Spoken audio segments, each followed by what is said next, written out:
रत्नागिरी जिल्ह्याच्या चिपळूण तालुक्यात सध्या चर्चेत असलेला विषय म्हणजे TWJ कंपनी घोटाळा प्रकरण। या आर्थिक घोटाळ्यात अखेर रत्नागिरी आर्थिक गुन्हे शाखेकडून आतापर्यंतची सर्वात मोठी कारवाई करण्यात आली आहे। या कारवाईत TWJ कंपनीचे मुख्य समीर नार्वेकर यांचा भागीदार म्हणून ओळखला जाणारा संकेत घाग याला पोलिसांनी अटक केली आहे। संकेत घाग याला चिपळूण न्यायालयात हजर करण्यात आल्यानंतर त्याला जवळपास 7 दिवसांची पोलीस कोठडी सुनावण्यात आली आहे। या अटकेनंतर काही काळासाठी पोलीस प्रशासन आणि स्थानिक फसवणूक झालेल्या गुंतवणूकदारांमध्ये तणावाचे वातावरण निर्माण झाले होते। TWJ घोटाळ्यातील तपास अधिक वेगाने सुरू असून आर्थिक गुन्हे शाखेकडून लवकरच आणखी धक्कादायक खुलासे होण्याची शक्यता व्यक्त करण्यात येते। तर या प्रकरणी वेळ पडल्यास मंत्रालयात किंवा वर्षा बंगल्यावर जाऊ अशी भावना गुंतवणूकदारांनी व्यक्त केली आहे।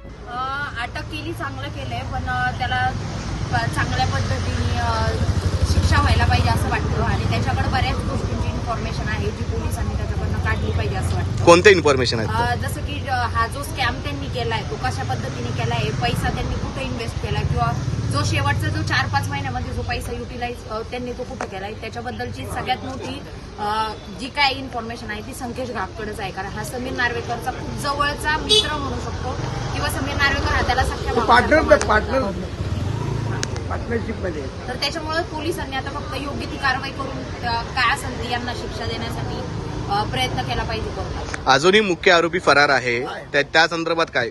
मुख्य आरोपी फरार आहे असं वाटतंय की पोलिसांनी तर त्याला पकडलंय, पण असं वाटतं हे त्यांचा काहीतरी स्टंट पण असू शकतो समीर नार्वेकरला फरार ठेवण्यामागचा, असं मला तरी वाटतंय। आणि त्याच्यातनं आता बघू नेक्स्ट काय होईल ते। आता कोर्टातनं त्याला 7 दिवसाचा PCR दिलाय।